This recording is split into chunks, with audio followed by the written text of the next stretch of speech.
हा, find the diameter. बघा मित्रांनो, पुढचे प्रॉब्लेम बघूया.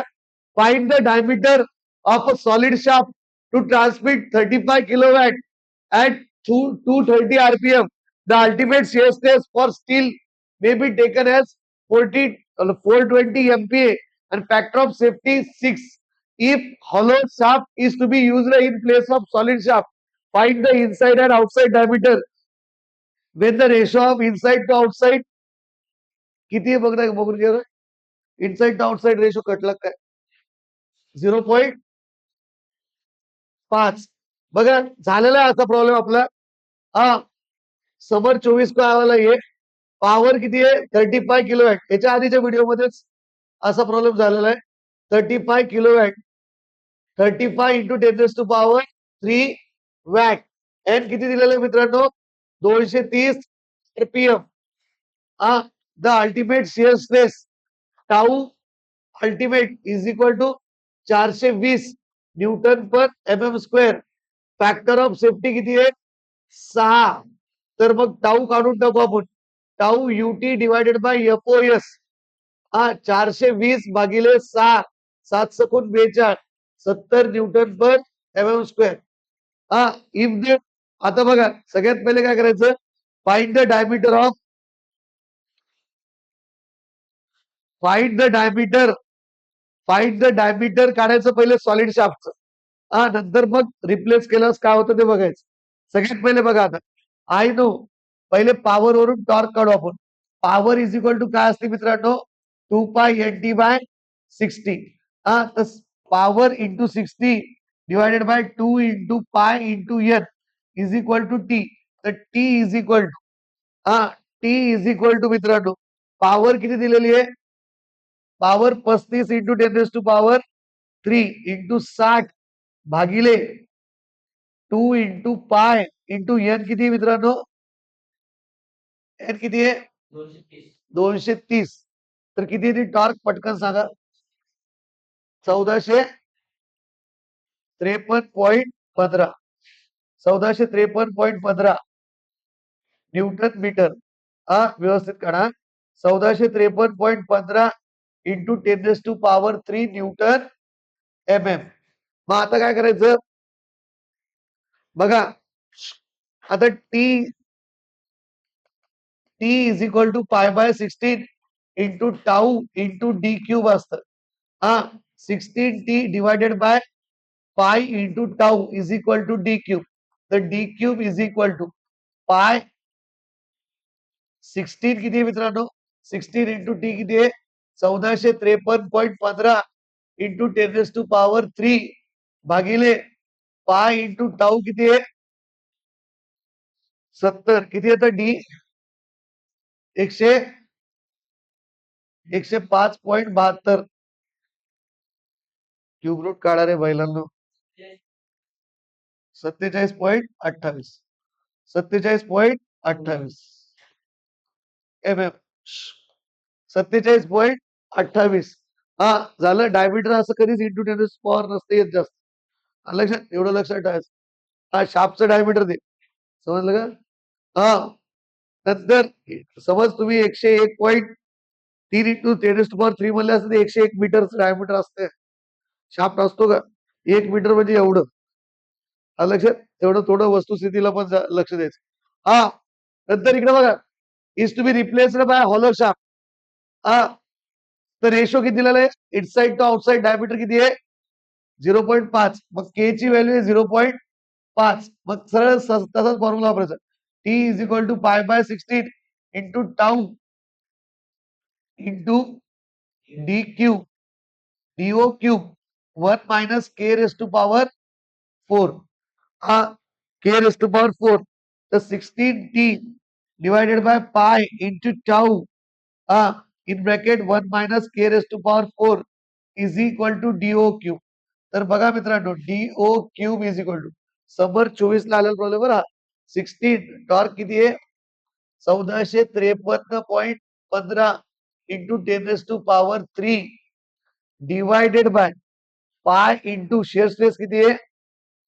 70 इंटू 1 मायनस के किती? के 0.5 ची power 4 bracket close, bracket close. 46.27 म्हणजे 48 घेतलं तरी चालतं. आणि मग इंटरनल डायमीटर काढायचं. DI 0.5 DO असतं. तर 0.5 इंटू 48 किती येतं? 24 समजलं मित्रांनो? हा, हे झालं एक सिंपल प्रॉब्लेम. समर 24 ला आलेला आहे. हे उत्तर येतं मित्रांनो 48.31 येतं. थोडं चेंज करू उत्तरात. हा, DO 48.31 म्हणजेच 50 आणि DI 0.5 इंटू 50. तसंही थोडं उत्तर तुम्ही क्रॉस चेक करायचं मित्रांनो. स्टेप महत्वाचे. हा, 25 नंतर आता बघा नेक्स्ट प्रॉब्लेम. हे बघा एकदम सेम सिंपल प्रॉब्लेम आहे. बघा मागचा व्हिडिओ आणि ह्या व्हिडिओ मध्ये सिंपल हॉलो शाफ्टचे प्रॉब्लेम पाहिले आपण. हा, तर इकडे बघा मित्रांनो, find the inside diameter and outside diameter of hollow shaft to transmit 20 kilowatt. जर रेशो दिला तर सोपं आहे सर. जर रेशो नाही दिला तर मग आवड, पण रेशो नाही दिला तर मग काहीतरी दुसरं द्यावं लागतं. पॉवर किती दिलेली मित्रांनो? 20 किलोवॅट. तर 20 इंटू 10⁻³ हा झाला नाही ना आपला? एकदा लक्ष द्या. याच्या पूर्वीच्या व्हिडिओ मध्ये झाला का नाही बघून घ्या. वॅट. हा, फक्त नुसतं होलो शाफ्टसाठी नाहीच झाला आपला. एन किती मित्रांनो? 200 RPM. अल्टिमेट शिअर स्ट्रेस किती आहे? 360 आणि फॅक्टर ऑफ सेफ्टी दिलेलं आहे 8. आता याच्यात तर tau is equal to tau UT divided by FOS 360 भागिले 8 किती येते? 45 Newton per MM². 45 Newton per MM². हा, आता काय करायचं आपल्याला? डायरेक्टली फॉर्म्युला वापरायचा. T is equal to π/16. सगळ्यात पहिले तर टॉर्क काढावं लागेल. P इज इक्वल टू काय असतं? 2π/NT/60. तर बघा मित्रांनो, P into 60 divided by 2 into pi into N is equal to T. तर T is equal to P किती आहे? 20 into 10⁻³ into 60 divided by 2 into pi into N किती आहे? 200 954.92 न्यूटन मीटर. म्हणजे टी किती आला मित्रांनो? 954.92 इंटू 10⁻³ न्यूटन MM. हा, आपला प्रॉब्लेम आहे हॉलो शाफ्टचा. तर मग काय फॉर्म्युला वापरताना हॉलो शाफ्टसाठी? T is equal to π/16 into tau into DO³ into 1 minus K⁻⁴ 16T divided by tau into DO³ tau into sorry 1 minus K⁻⁴ into pi is equal to DO³. तर DO³ is equal to 16. Torque किती बाळालो?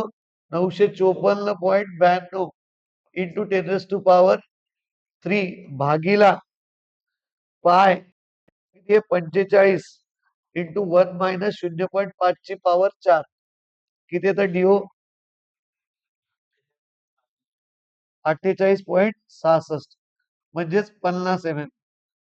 मग DI 0.5 into, कारण की 0.5 DI/DO चा ratio दिलेला आहे 0.5 म्हणजे किती? 25 MM.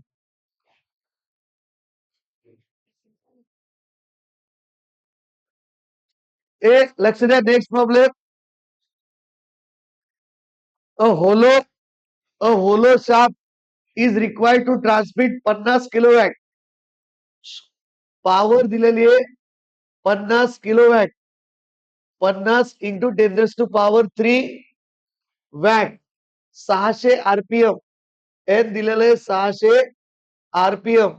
Calculate the inside and outside diameter. Same problem आहे. DI काढायचं, DO काढायचं. रेशो दिलेला आहे 0.8. Consider the yield strength of the material.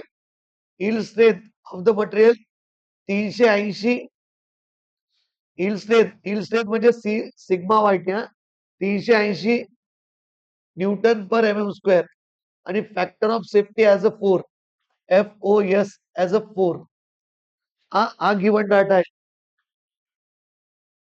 इकडे बघा इल्ड स्ट्रेंथ बघा मित्रांनो, इथं फरक काय माहिती का? लक्ष द्या इकडे, सगळ्यांनी इकडे लक्ष द्या, इथं फरक आहे थोडा. सिग्मा वायटी दिलेलं आहे, तर आपल्याला टाऊ काढायचा असेल तर काय करावं लागतं माहिती का? Sigma YT divided by 2 into factor of safety according to the theory, maximum shear stress theory. मला 2 ने डिवाइड करावं लागतं. जर ह्याच्या अर्ध असतं तर 380 भागिले 2 इंटू 4 म्हणजेच 8 भागितलं तुम्ही किती?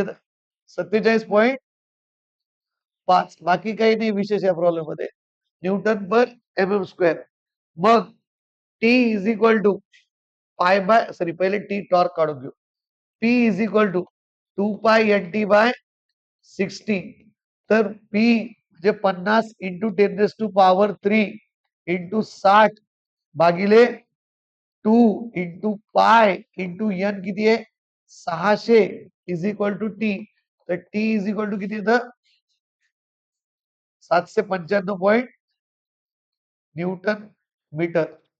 म्हणजे 795.77 इंटू 10⁻³ न्यूटन mm. अंडरस्टँड? नाव formula T is equal to π/16 into tau into DO³ 1 - k⁻⁴. तर 16T divided by pi into tau into 1 - k⁻⁴ is equal to DO चा क्यूब. तर DO चा cube is equal to 16. Torque किती आपल्याकडे? 795.77 into 10⁻³ divided by पाय. पाय into tau किती आहे? हे काय काढलं ना आपण? टाऊ किती आहे? 47.5 इंटू 1 - 0.8⁴ किती येतं? फास्ट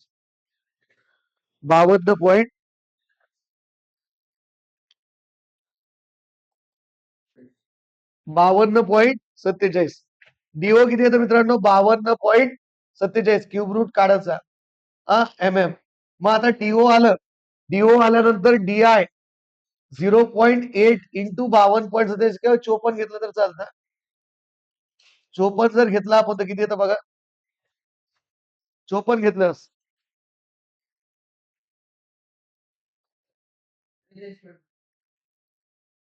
43.2 म्हणजे 44 घेतलं की चालतं. हे झालं तुमचं टॉर्चचं पुढचं प्रॉब्लेम.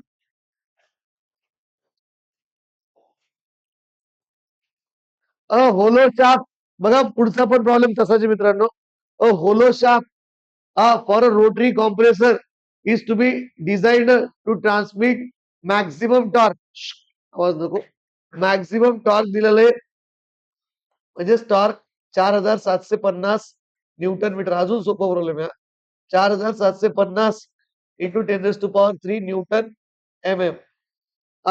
नंतर the shear stress of the shaft direct सगळं दिलेलं आहे 50 newton per mm². Determine the inside outside diameter. DI काढायचं, DO काढायचं. If the ratio of inside to outside diameter is 0.4. Again very puncher problem. T is equal to π/16 into tau into DO³ 1 - k⁻⁴. तर 16T divided by pi into tau into 1 - k⁻⁴. 1 - k⁻⁴ DO चा cube is equal to 16 into T किती आहे? T किती आहे? 4750 into 10⁻³ भागिले पाय into tau किती आहे? 50. टाऊ किती आहे? 50. 1 - k किती आहे? 0.4. 4 ची पॉवर 4 किती येतं बघा 79.18 म्हणजेच 80 mm DO मग DI काय घेतात 0.4 DO 8 चौक 32 mm धन्यवाद आज पुरतं एवढं बस झालं मित्रांनो